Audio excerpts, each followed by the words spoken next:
The heat rose from the asphalt in shimmering waves even at 2 in the morning. Atlanta in August was merciless, the kind of humid warmth that clung to skin and made every breath feel earned. Lieutenant Sarah Collins adjusted the air conditioning vent in her patrol vehicle, directing the weak stream of cool air toward her face, while K-9 Max lay stretched across the back seat, tongue lolling, panting softly in the darkness. The streets of Midtown were quiet at this hour, the usual crowds of young professionals and tourists replaced by the occasional taxi and the distant rumble of freight trucks heading toward the interstate. Sarah preferred these late shifts, the city stripped down to its essential rhythms, the noise and chaos reduced to something manageable. It gave her time to think, to observe, to notice the things that daylight crowds would obscure. Max lifted his head suddenly, ears rotating forward like satellite dishes tracking a signal. Sarah had learned to trust that movement more than any piece of technology in her vehicle.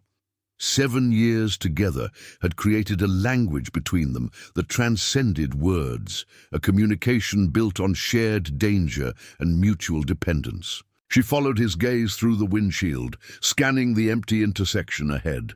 Nothing visible. But Max was never wrong. Then she heard it. A high-pitched whine, mechanical and precise, growing louder with each passing second. It came from the east, from the direction of the financial district, and it was approaching fast. Sarah reached for the radio, her thumb hovering over the transmit button when the source of the sound exploded into view. A motorcycle, sleek and black, cutting through the intersection at a speed that defied the posted limits by a factor of 3. No headlight, no rider. She blinked, certain the heat and exhaustion were playing tricks on her vision, but Max was already on his feet, barking sharply, his entire body rigid with alert intensity. No rider. The motorcycle was empty, its handlebars steady, its trajectory precise, as if guided by an invisible hand. Sarah watched it disappear around the corner of Peachtree Street, the whine of its engine fading but not gone. She made the decision in the span of a heartbeat. The patrol car surged forward as she floored the accelerator, tires squealing against the hot pavement. Max braced himself in the back, his barking replaced by focused silence as he understood they were now in pursuit. Sarah grabbed the radio. "Dispatch, this is Unit 7.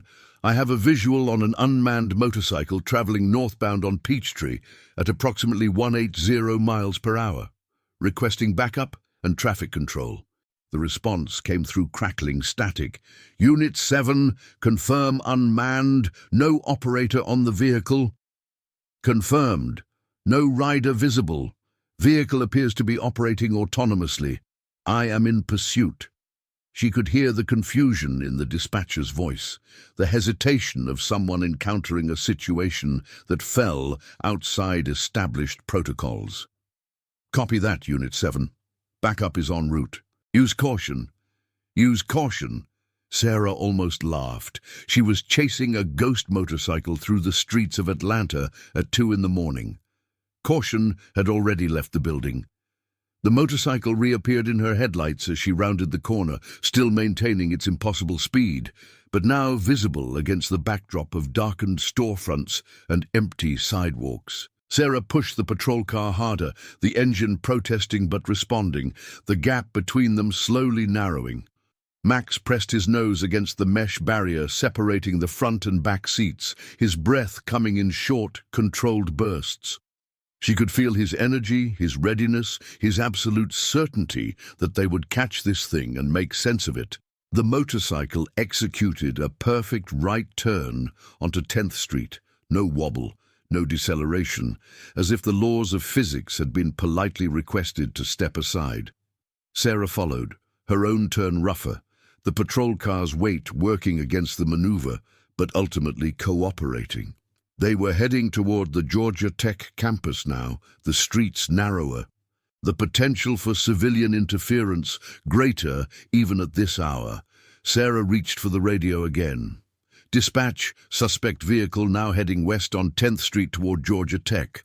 I need traffic control at all major intersections. Copy Unit 7. Traffic units are being deployed.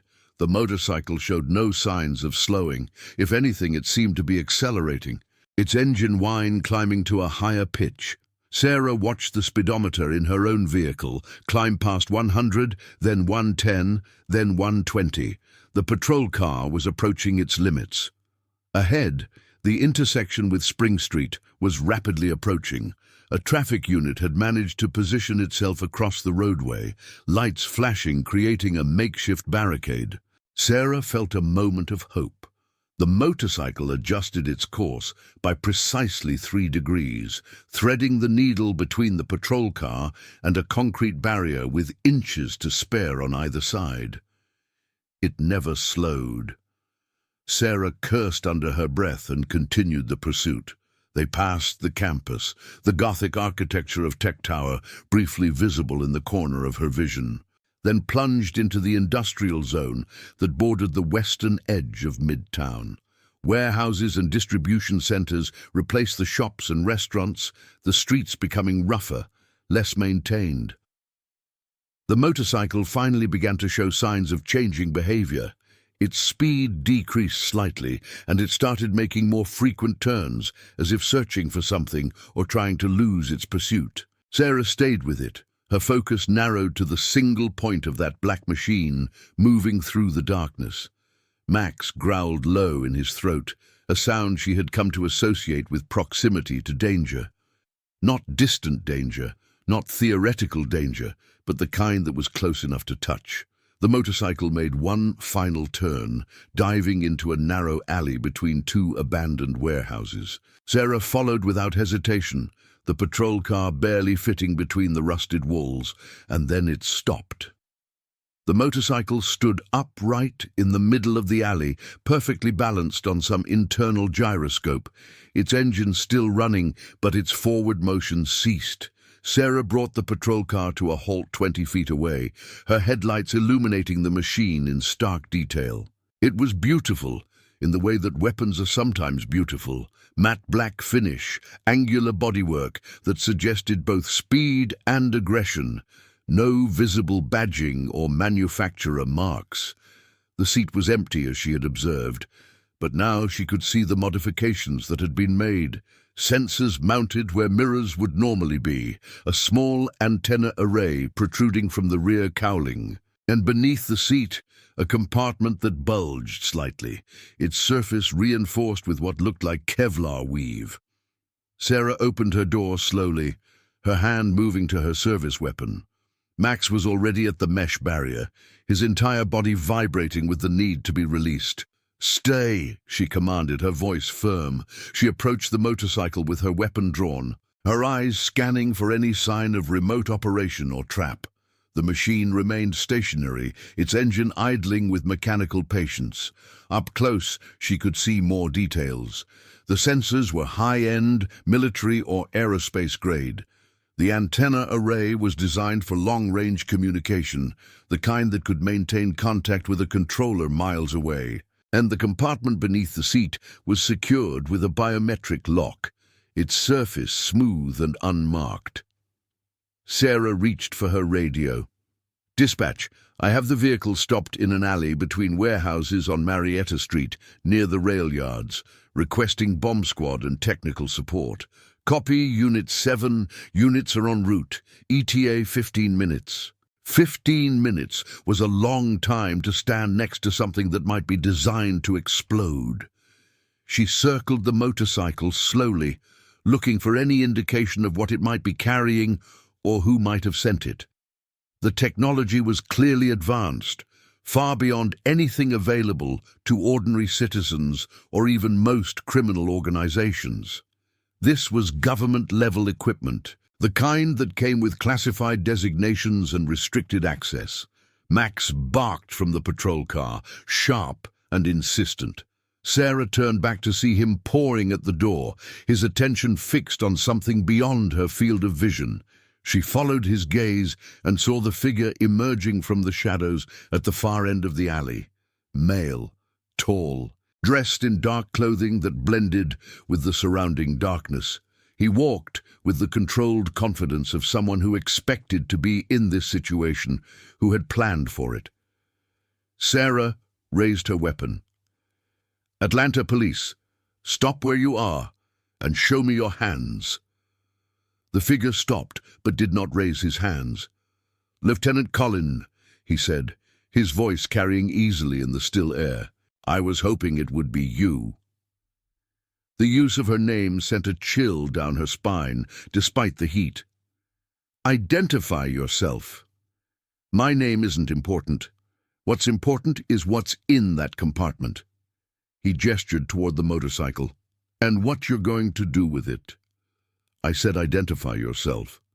You can call me a concerned citizen, someone who wants to see justice done, even when the system is designed to prevent it." Sarah kept her weapon trained on his center mass. "This is a crime scene. You're interfering with a police investigation. Get on the ground, hands behind your head."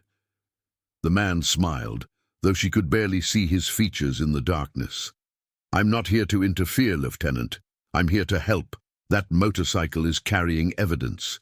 Evidence that certain people would prefer never see the light of day. Evidence that could bring down some of the most powerful figures in this city and beyond. Then you can tell that to the detectives when they arrive, on the ground. Now." He shook his head slowly. "If I get on the ground, if I let the system take over, that evidence will disappear. It will be classified, sequestered, buried in bureaucracy until everyone forgets it exists. I've seen it happen before. That's why I chose this method. That's why I sent the motorcycle to you specifically." Sarah felt the weight of his words, the implication that this entire pursuit had been orchestrated. "You're saying you programmed this thing to find me. I'm saying I knew your patrol route. I knew your reputation. You're one of the few in the Atlanta PD who can't be bought, who can't be intimidated. I needed someone like you to be the first to see what's in that compartment."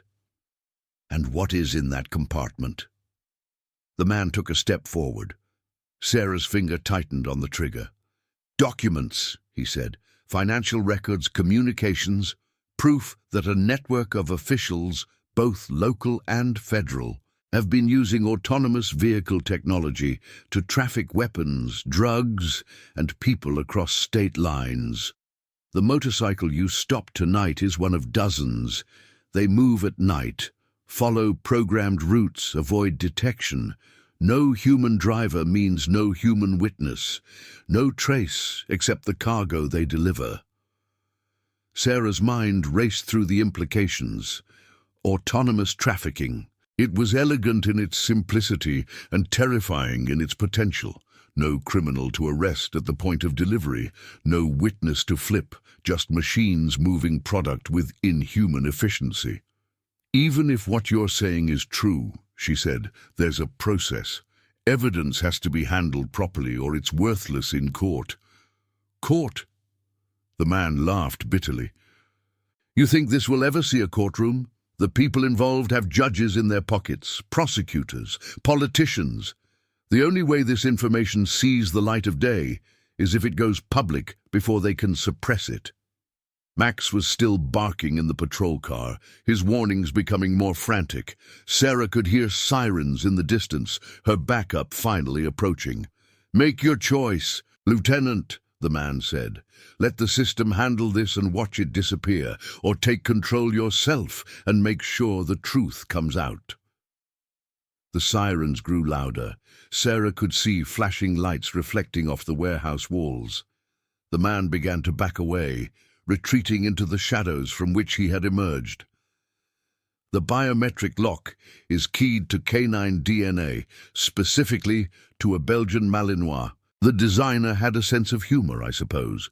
You have everything you need, Lieutenant. The question is whether you have the courage to use it." He vanished into the darkness just as the first backup units appeared at the alley entrance. Sarah stood alone with the motorcycle, her weapon still raised, her mind churning with questions and suspicions. The bomb squad arrived within the hour. Their equipment and protocols, designed for exactly this kind of situation. They scanned the motorcycle from every angle, declared it free of explosives, and then stood back while the technical specialists tried to access the compartment. They failed. The biometric lock refused every attempt, every override code, every physical intervention. The specialists muttered about military encryption and classified technology, their frustration evident.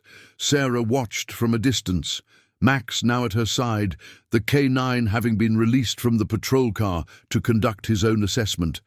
He circled the motorcycle with intense focus, his nose working overtime, cataloguing scents that human technology could never detect. Detective Marcus Webb arrived as the eastern sky began to lighten, the first hints of dawn pushing back the darkness. He was senior investigator for the Major Crimes Unit, a veteran with 30 years on the force and a reputation for thorough, by-the-book procedure. "Collins," he said, approaching her position. "Hell of a call. You want to walk me through it?" She did, starting from the moment Max first alerted and continuing through the pursuit, the stop, and the encounter with the mysterious figure. She omitted nothing, including the man's claims about the contents of the compartment and his suggestion that the lock was keyed to K-9 DNA. Webb listened without interrupting, his expression growing more skeptical with each detail. When she finished, he shook his head slowly. "Autonomous motorcycle carrying evidence of a trafficking conspiracy. Mystery informant who knows your patrol route. Biometric lock that only a dog can open." He rubbed his eyes. "Collins, you know how this sounds." "I know exactly how it sounds, but that doesn't make it less true." He looked at the motorcycle, still standing in the center of the alley, still surrounded by specialists who had accomplished nothing. "The lab boys can't crack that lock. They're talking about cutting through the compartment itself, but the material is some kind of composite they've never seen before. It might take days. Or we could try what the informant suggested." Webb raised an eyebrow. "You want to let your dog sniff a biometric lock? I want to open that compartment and see what's inside. If it's nothing, we've lost nothing. If it's what he claimed, we've gained everything." Webb considered for a long moment, his experience warring with his curiosity.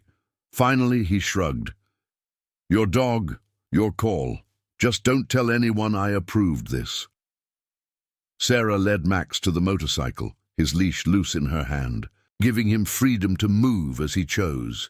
He approached the machine with the same careful intensity he applied to every search, his nose testing the air, his body low and controlled. When he reached the compartment, he stopped, his head tilted slightly, as if listening to something beyond human hearing. Then he pressed his nose directly against the biometric panel. Nothing happened for several seconds. Then, with a soft click, the compartment unlocked.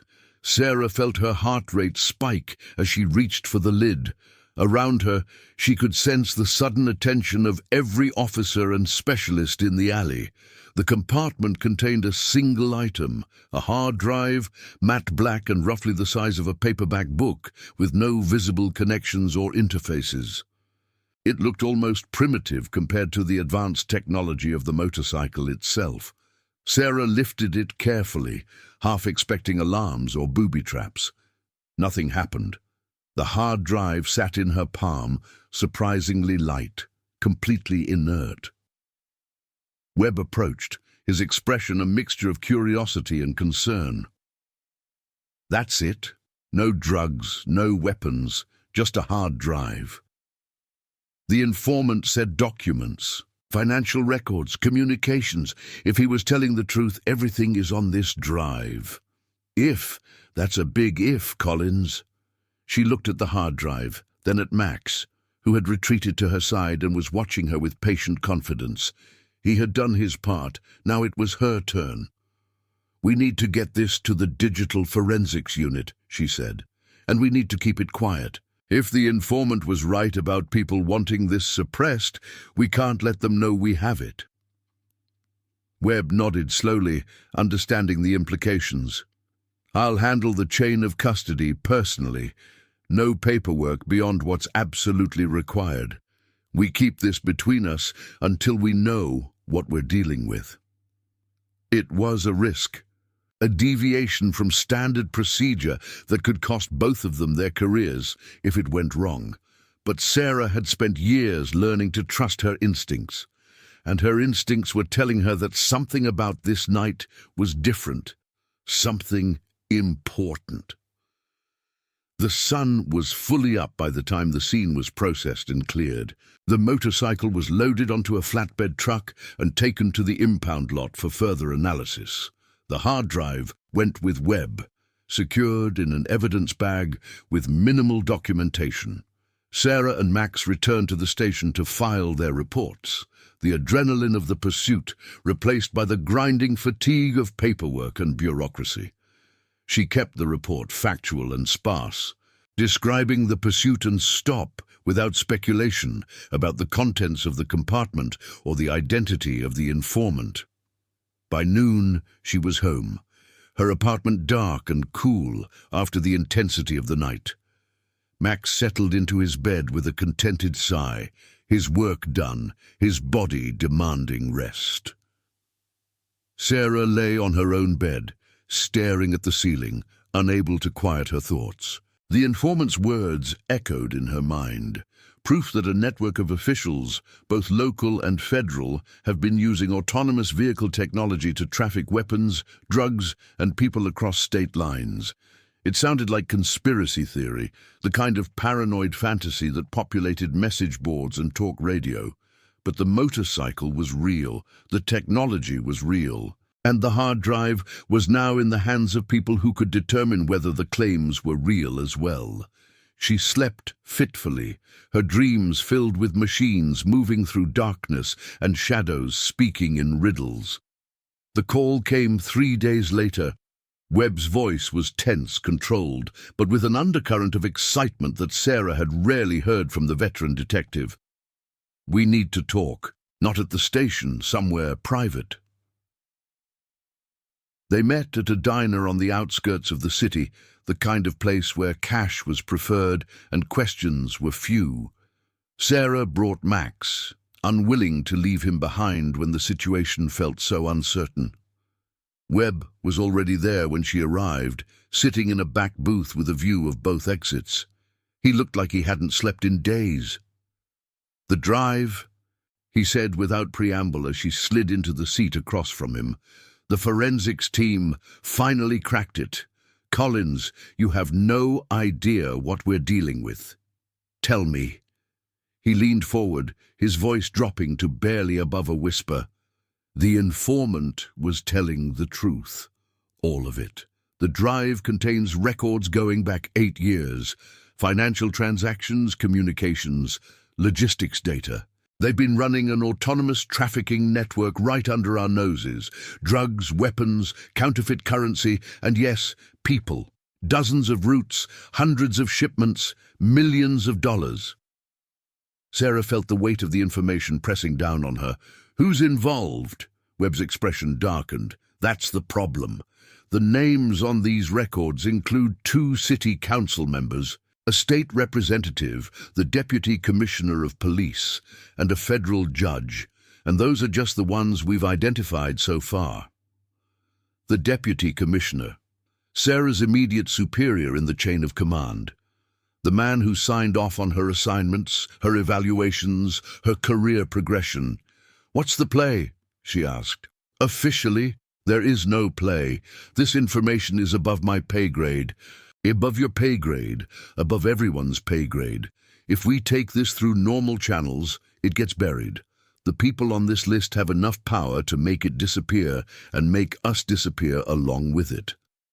"And unofficially?" Webb reached into his jacket and produced a USB drive, sliding it across the table. "I made a copy. Against every regulation in the book. Against every instinct that's kept me alive in this job for 30 years, I made a copy." Sarah stared at the drive, understanding what it represented. A weapon, a tool for justice, or a death sentence, depending on how it was used. "Why are you giving this to me?" Because the informant was right about you. You can't be bought. You can't be intimidated. And because you have something I don't have." He nodded toward Max, who was lying quietly at Sarah's feet. "You have a partner who can keep you alive when things get ugly. And Collins, things are about to get very ugly." She took the drive, slipping it into her pocket. "What about you?" "I'm going to follow procedure. File the report, send it up the chain, watch it disappear. That way, when they come looking for leaks, they'll be looking at me, not at you. I can handle the scrutiny. I'm 6 months from retirement anyway." "Webb, you could lose everything." He smiled grimly. "I've been doing this job for 30 years, Collins. I've seen good cops destroyed for doing the right thing and dirty cops promoted for doing the wrong thing. Maybe this is my chance to balance the scales a little before I go." They sat in silence for a moment, the weight of the decision settling around them. "How long do I have?" Sarah asked. "Days, maybe. Once they realize the drive has been accessed, they'll start moving. First they'll try to contain the damage quietly. When that fails, they'll get desperate. And desperate people do desperate things." Sarah nodded, her mind already racing through options and contingencies. "I need to find out who sent that motorcycle. The informant knows things that aren't on the drive. He knows how the network operates, who the key players are, where the weak points are. All I can tell you is that the motorcycle was traced to a shell company registered in Delaware. The company was dissolved 3 years ago, but before that, it was connected to a defense contractor called Prometheus Industries. Military AI research, autonomous systems, that kind of thing." "Prometheus Industries," Sarah repeated. "I'll start there." Webb stood. Leaving cash on the table for the coffee neither of them had touched.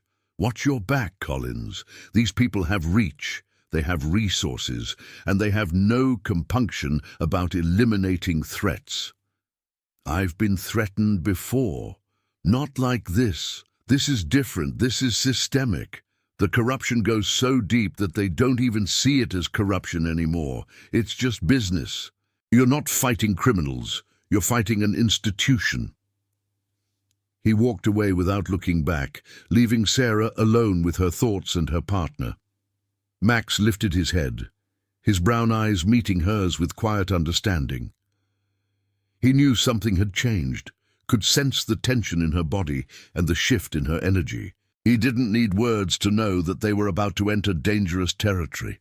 Sarah reached down and scratched behind his ears, a gesture of reassurance for both of them. "It's okay, boy. We've faced worse than this." But even as she said it, she wasn't sure it was true. The next 72 hours were a crash course in paranoia.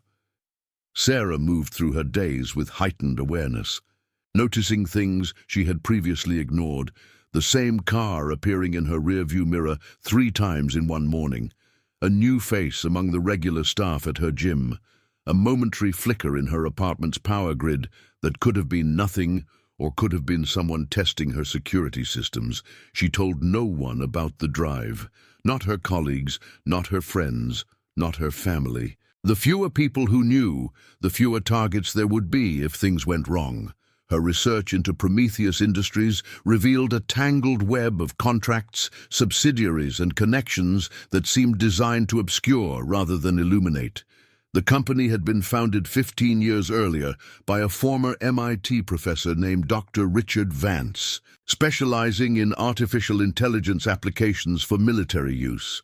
It had grown rapidly, securing contracts with the Department of Defense, the NSA, and a host of 3-letter agencies whose functions were classified. Then, 5 years ago, Prometheus had abruptly shifted direction. The military contracts were phased out, replaced by civilian applications, autonomous vehicles, smart city infrastructure, traffic management systems, the kind of technology that was becoming ubiquitous in modern urban environments, the kind of technology that could move contraband through city streets without human intervention. Sarah dug deeper, using every database and contact available to her. Dr. Vance had left the company 2 years after the pivot. His departure described in corporate communications as a retirement, but accompanied by rumors of a falling out with the board of directors. He now lived quietly in a suburb north of the city, his name appearing occasionally in academic journals and conference programs. She decided to pay him a visit. The house was modest by the standards of the neighborhood, a single-story ranch set back from the street behind a manicured lawn. Sarah parked across the street and watched for several minutes, looking for signs of surveillance or security. Nothing obvious. But that didn't mean nothing was there. She left Max in the car with instructions to alert her if anyone approached, then walked up the driveway and rang the bell. The man who answered the door was in his 60s, grey-haired and slightly stooped, with the distracted expression of someone whose mind was perpetually elsewhere. He looked at Sarah's uniform with surprise, but not alarm. "Can I help you, officer?" "Dr. Richard Vance?" "That's right. I'm Lieutenant Sarah Collins, Atlanta PD.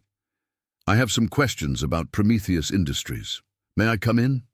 His expression shifted, wariness replacing surprise. Prometheus. I haven't been associated with that company for years. "I understand, but the questions I have relate to technology that was developed during your tenure. It's important." He studied her for a long moment, some internal calculation playing out behind his eyes. Then he stepped aside, gesturing her into a living room cluttered with books and papers. "I should warn you," he said as he closed the door, "I signed a considerable number of non-disclosure agreements when I left. There's a lot I'm not permitted to discuss." "I'm not asking you to violate any agreements. I just need to understand how the technology works, specifically the autonomous navigation systems." He settled into an armchair, waving her toward a seat on the couch opposite. "May I ask what this is about? Has there been an incident?" "An autonomous motorcycle was intercepted in the city 3 nights ago. No rider. High-speed pursuit through urban streets. The technology was beyond anything commercially available." Dr. Vance's face went pale. An autonomous motorcycle. My God. You know something about this? "I know that it shouldn't be possible. The navigation systems we developed were designed for controlled environments. Test tracks, closed courses. The idea of deploying them on public streets without human oversight was always considered too dangerous, too unpredictable." Someone apparently disagreed. He stood abruptly, moving to a window and staring out at the quiet street. "When I left Prometheus, it wasn't because I wanted to retire. It was because I discovered what the new leadership intended to do with my work. They had contracts, you see, not with the government, with private interests, interests that wanted the technology for purposes I couldn't support." "What purposes?" "Distribution networks. Logistic systems that could operate without human intervention. At first they presented it as efficiency. Reduce labor costs, eliminate human error, optimize routes. But I'm not naive, Lieutenant. I knew what kind of distribution would require that level of secrecy, that level of automation." Sarah leaned forward. "Did you know specifically what was being transported?" "No, and I made sure not to find out. Plausible deniability was the only protection I had. When I raised concerns, I was told my concerns were noted and my services were no longer required. I took my severance and my silence and walked away. Until now." He turned to face her, something like hope flickering in his eyes. "Until now, Lieutenant, if you've intercepted one of their vehicles, if you have proof of what they're doing, this could be the opportunity I've been waiting for, the chance to make things right. I may have proof, but I need to understand the scope. How many vehicles are we talking about? How extensive is the network?" "Based on the contracts I saw before I left, at least 50 autonomous units, motorcycles, delivery vans, even a few modified sedans. They would operate at night, follow programmed routes, deliver cargo to designated drop points, no human contact at any stage. 50 vehicles. Sarah felt the scale of the operation pressing down on her. 50 autonomous machines moving contraband through the streets of Atlanta and beyond, invisible and undetectable. Who's running the network now? Who took over after you left? Dr. Vance hesitated. The CEO who replaced me was a woman named Victoria Chen. She came from the defense industry, had connections to both government and private sector. She's the one who pivoted the company towards civilian applications, but she's not the real power. She answers to a board of directors that includes some very influential names. Names that might appear on financial records. Communications logs. His eyes widened. You do have proof, real proof. I have a hard drive full of data. I haven't been able to analyze all of it yet, but what I've seen is enough to bring down some very powerful people. Dr. Vance sat back down, his hands trembling slightly. Then you're in danger, Lieutenant. More danger than you realize. These people don't leave loose ends. If they know you have that drive, they'll come for you. They might already be coming. That's why I need your help. I need to understand the technology well enough to predict their movements, to anticipate their countermeasures, and I need to find the person who sent that motorcycle to me in the first place. The person who sent it? Someone programmed it to cross my path. Someone who knew my patrol route, knew my reputation. They wanted me to find this information. Dr. Vance was quiet for a moment, processing. There were others at Prometheus who shared my concerns. Engineers, programmers, people who saw what was happening and didn't like it. Most of them stayed quiet, kept their heads down, collected their paychecks. But one of them was different, a young man named Michael Torres. He was brilliant, one of the best systems architects I'd ever worked with, and he had a conscience. Torres, where can I find him? That's the thing.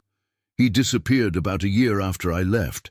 His apartment was cleaned out, his accounts closed, his online presence scrubbed. The official story was that he had a mental breakdown and left the city. But I never believed it. You think they got to him? I think he got out before they could. Michael was smart enough to see the danger coming and resourceful enough to escape it. If anyone would have the knowledge and motivation to expose the network, it would be him. Sarah stood, her mind racing with new possibilities. Thank you, Dr. Vance. You've been very helpful. Lieutenant? He stood as well, his expression earnest. Be careful. These people have been operating in the shadows for years. They're not going to let one police officer bring them down without a fight. I don't fight alone. She thought of Max, waiting in the car. She thought of Webb sacrificing his career to give her this chance. She thought of all the victims who had suffered because of this network. The lives destroyed, the justice denied. Neither did Michael, Dr. Vance said softly, but the shadows swallowed him anyway. The warning stayed with her as she drove away, Max alert in the back seat, the weight of the flash drive heavy in her pocket. The next step was finding Michael Torres. It took 2 days of careful investigation, using resources and contacts that existed outside official channels. She couldn't use department databases without leaving a trail, couldn't make inquiries that might alert the people she was hunting. So, she worked the old-fashioned way, following paper trails and tracking down former colleagues. Torres had been thorough in erasing his official identity. His driver's license had been surrendered. His social security number hadn't been used in over a year. His credit history simply stopped, as if he had ceased to exist. But people leave traces that can't be erased. Habits, preferences, connections to the physical world that persist even when the digital world has been abandoned. Sarah discovered that Torres had been a regular at a specialty coffee shop in Little 5 Points, a neighborhood known for its eclectic mix of artists, musicians, and nonconformists. The owner, a woman named Jackie who had been serving coffee for 30 years, remembered him well. "Michael?" "Yeah, He used to come in every morning, always ordered the same thing, Ethiopian single origin, black. Smart kid, quiet. He'd sit in the corner and work on his laptop for hours. When did you last see him? Jackie frowned, thinking. Maybe 14, 15 months ago. He came in one day, seemed nervous, looking over his shoulder, paid his tab in cash, left a big tip, said he might not be back for a while. That was the last time. Did he mention where he was going? No, but he did say something strange. Said if anyone ever came looking for him, asking the right questions, I should tell them to check the old water tower on the Beltline, near the Krog Street Tunnel. The Beltline, Atlanta's network of trails and parks built on former railroad corridors, winding through neighborhoods and connecting different parts of the city. The Krog Street Tunnel was a famous landmark, covered in ever-changing graffiti and murals. Sarah thanked Jackie and headed for the Beltline with Max, the K-9 eager for the opportunity to work in an outdoor environment. The water tower was a remnant from the industrial age, rusted and abandoned, standing on a small rise overlooking the trail. It was theoretically off-limits, fenced off with warning signs about structural instability. But the fence had been cut in several places, creating access points for the urban explorers and graffiti artists who saw such restrictions as suggestions rather than rules. Sarah approached carefully, Max at her side, both of them scanning for threats. The area was quiet, the usual Beltline foot traffic absent in this section of the trail. The water tower's access ladder was missing its lower rungs, but someone had placed a makeshift platform that allowed climbing. Sarah hesitated. This could be a trap. It could be exactly what it appeared to be. There was only one way to find out. "Stay," she told Max, pointing to a position at the base of the tower where he could watch both approaches. Then she began to climb. The interior of the tower was dark and cramped. The space barely large enough for an adult to stand, but it had been modified. A small solar panel on the exterior fed power to a LED light and a compact computer terminal. The walls were covered in photographs, documents, and handwritten notes connected by strings in the classic pattern of a conspiracy theorist's investigation board, or a whistleblower's evidence collection. Sarah switched on the light and began to study the materials. The photographs showed vehicles, buildings, individuals. She recognized some of the faces from the hard drive data. The documents appeared to be internal communications from Prometheus Industries, printed and annotated with handwritten comments, and in the center of it all, a single sheet of paper with a message that seemed to be waiting for her. "If you're reading this, you found the motorcycle. Good. That means the system worked. That means you're the right person. Everything I know is here, but it's not enough. You need to get inside the network, access the central hub, download the routing data that proves where the cargo goes and who receives it. Without that, they'll deny everything. They'll claim the hard drive was fabricated, the evidence planted. You need the source. The hub is in a warehouse on the south side. I've included the location and the security protocols. But be warned, they know someone is hunting them. They've increased security, added human guards to supplement the automated systems. You'll need help. You'll need your partner.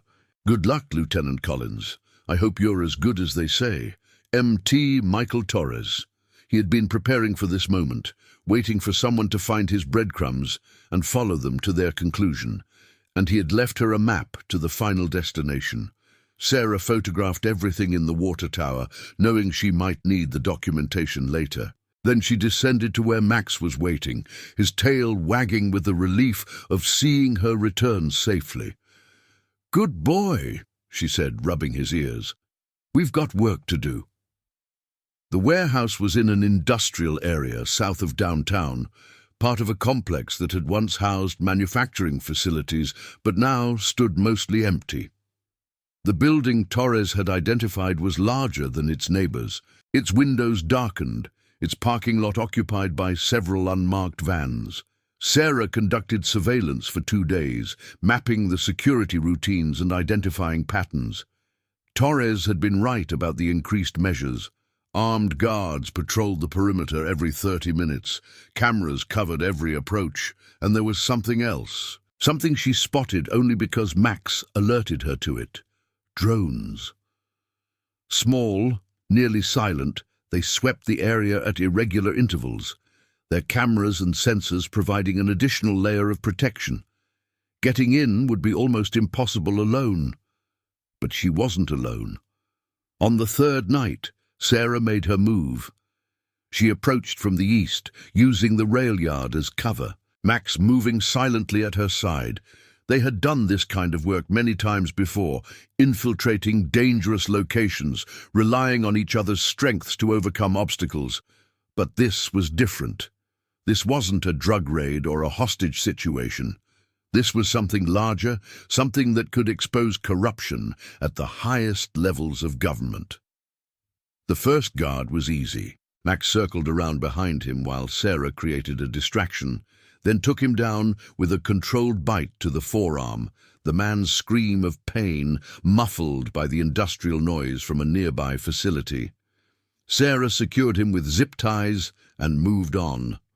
The second guard required more finesse. He was positioned near the main entrance, visible to the cameras, unable to be approached directly. Sarah pulled out the device Webb had given her, a compact EMP generator that would disable electronics in a small radius. She had 30 seconds of camera blindness to work with.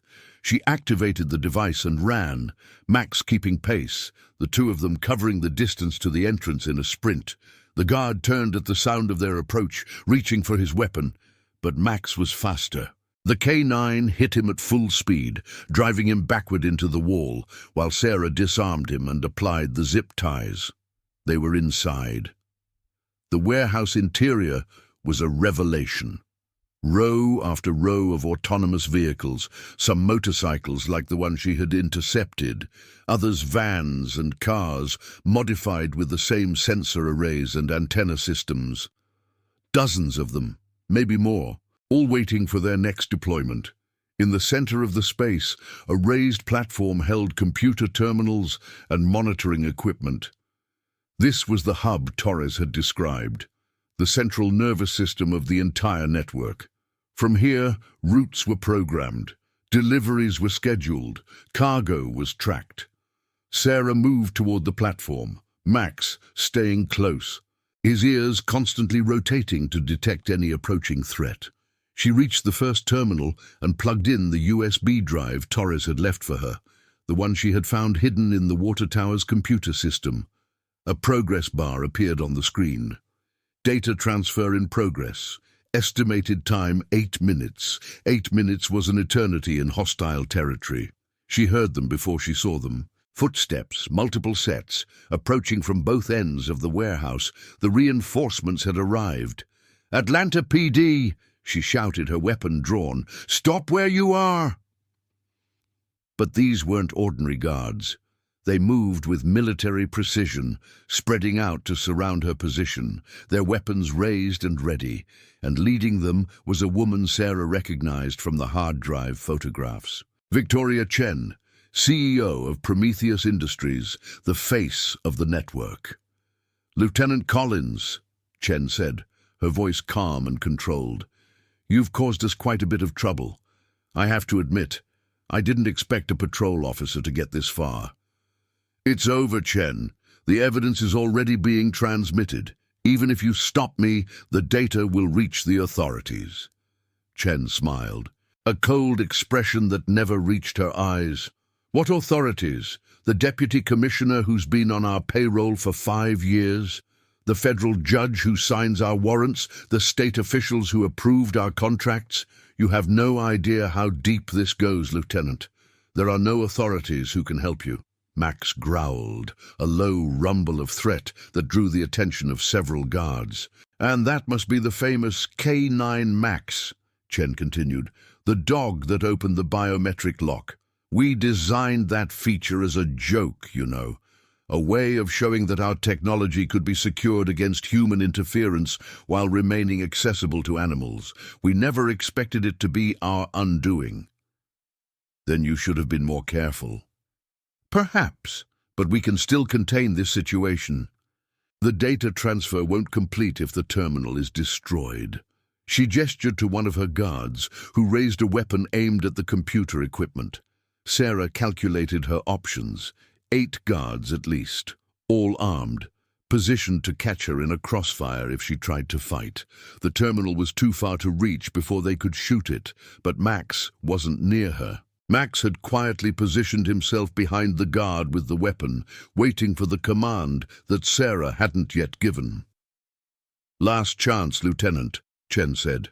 "Come quietly, and I'll make sure your end is painless.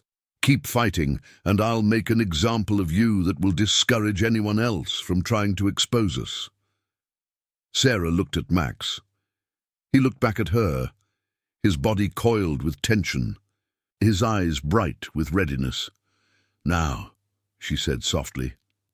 Max exploded into motion, hitting the guard from behind and driving him to the ground before he could fire. The weapon discharged into the ceiling, the sound echoing through the warehouse. Sarah didn't hesitate. She ran for the terminal, firing at the nearest guards, forcing them to take cover rather than pursue.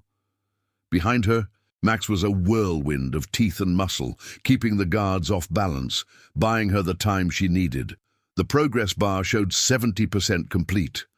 A bullet whizzed past her head, close enough to feel the heat. She ducked behind a steel pillar, returning fire, knowing she was outnumbered and outgunned, but refusing to surrender. 80%. Max yelped in pain. Sarah turned to see him limping. A graze wound on his hind leg, but he didn't stop moving, didn't stop fighting, his training and his loyalty overriding the pain. "Max! To me!"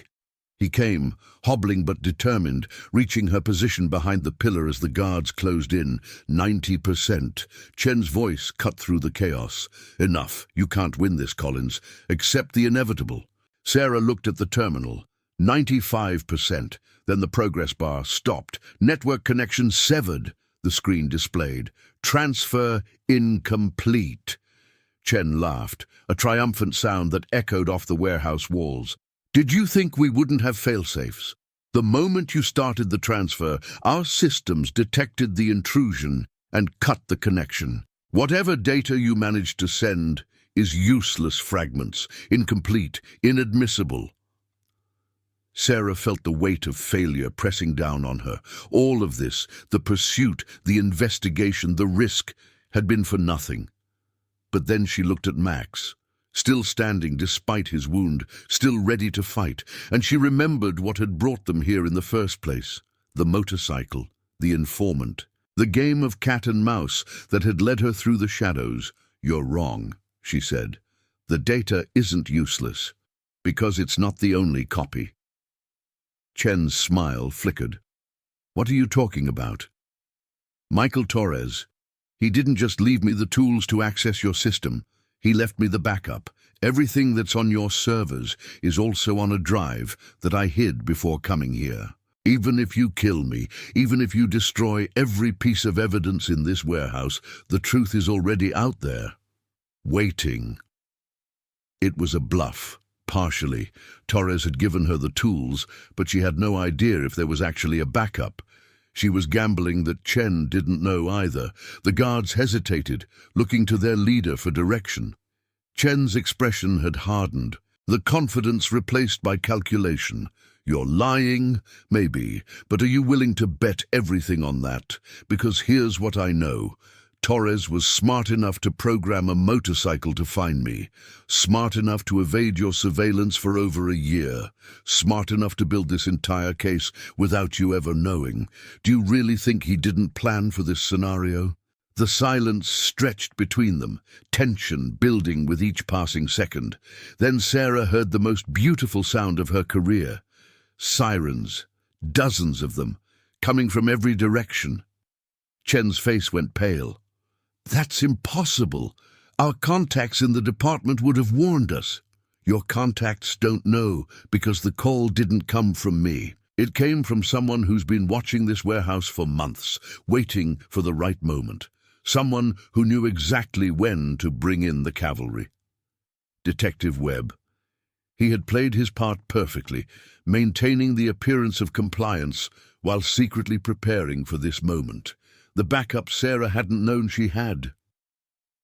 The warehouse doors burst open, SWAT teams pouring in with weapons drawn. Commands shouted, the chaos of a police raid overwhelming the organized defense of Chen's guards. Sarah didn't move from her position behind the pillar. She held Max close, feeling his heart beating fast against her side, watching as one by one the guards dropped their weapons and surrendered. Victoria Chen was the last to submit. She stood on the platform, surrounded by the evidence of her crimes as officers approached with handcuffs ready. "This isn't over," she said, her eyes meeting Sarah's across the warehouse. "You have no idea what you've started." "No," Sarah replied, "but I know what I've finished." The aftermath was a storm of investigations, arrests, and media coverage that consumed Atlanta for months. The incomplete data transfer turned out to be more complete than Chen had believed, the fragments containing enough information to corroborate the evidence from Torres's hard drive. Deputy Commissioner Nathaniel Hayes was arrested at his office, the look of shock on his face, captured by news cameras and broadcast nationwide. City council members, state officials, and federal judges followed, each new arrest revealing another layer of the network's corruption. Victoria Chen was charged with multiple counts of trafficking, conspiracy, and obstruction of justice. Her lawyers fought every step of the process, but the evidence was overwhelming. She eventually pled guilty to a reduced set of charges in exchange for testimony against her former partners. And Michael Torres finally emerged from hiding. Sarah met him at a coffee shop in Little 5 Points, Jackie serving them both Ethiopian single origin while Max dozed under the table. Torres was thinner than his photos suggested, the stress of his years in hiding evident in the lines on his face, but there was peace in his eyes, the satisfaction of seeing his work completed. "You took a hell of a risk," Sarah said, "programming that motorcycle to find me. What if I had been one of them?" Torres smiled. "I did my research, followed your career, watched how you handled cases, how you treated your partner. I knew you were the right choice. And the biometric lock, key to K-9 DNA?" He laughed. "That was actually my idea, back when I worked at Prometheus. The board wanted locks that couldn't be bypassed by standard methods. I suggested animal biometrics as a joke, and they actually implemented it. When I decided to expose the network, it seemed fitting to use that same feature against them." Sarah looked down at Max, who had awakened and was watching the conversation with sleepy attention. "He's the real hero here." "You both are." Torres's expression grew serious. "Lieutenant, what you did took courage. Not just physical courage, but the courage to see corruption in your own institution and fight against it. That's rare." "It's not rare," she said. "It's just not always visible. There are good people everywhere, Torres. Sometimes they just need the right opportunity to make a difference." Webb joined them later. His retirement paperwork finally processed, his badge turned in after 30 years of service.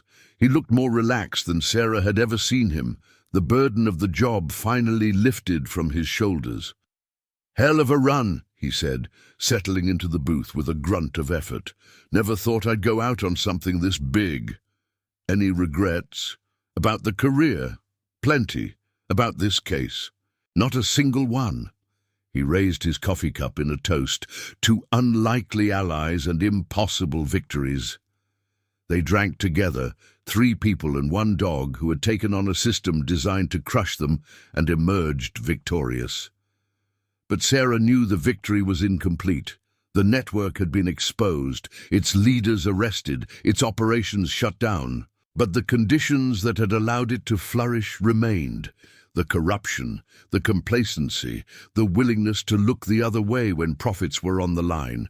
The work wasn't done. It would never be done. 6 months later, Sarah stood at a podium in front of Atlanta City Hall, the morning sun warm on her face, a crowd of reporters and citizens gathered to hear her speak. Max sat beside her, his tactical harness gleaming, his posture alert and dignified. "Today, we announce the formation of the Autonomous Technology Oversight Task Force," she said, her voice carrying across the plaza. "This unit will be responsible for monitoring and regulating the use of autonomous vehicles in our city, ensuring that the technology designed to make our lives easier isn't used to facilitate crime." The crowd applauded. Cameras flashed, questions shouted over each other as reporters competed for attention. Sarah answered them all with patience and precision, her years of training serving her well in this new arena. She explained the task force's mandate, its resources, its goals. She described the lessons learned from the Prometheus case and the safeguards being implemented to prevent future exploitation. When the questions finally ended and the crowd began to disperse, she stepped away from the podium and knelt beside Max. "Good boy," she whispered, scratching behind his ears. "We did it." Max's tail wagged, his tongue lolling happily. He didn't understand the politics or the procedures or the press conferences. He just knew that his partner was happy, and that was enough. They walked together toward the parking lot, the city bustling around them, the streets alive with the ordinary chaos of daily life. Atlanta had always been a city of contradictions, of progress and tradition, of hope and cynicism.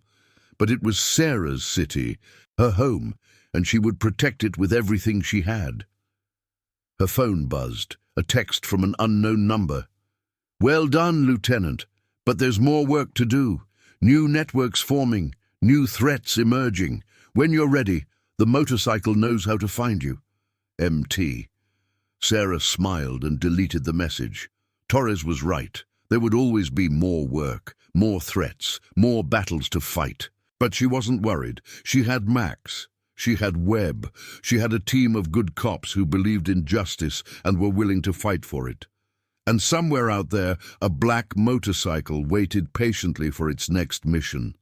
The sun climbed higher over Atlanta, burning away the morning mist, revealing a city that was flawed and fractured, but still fighting.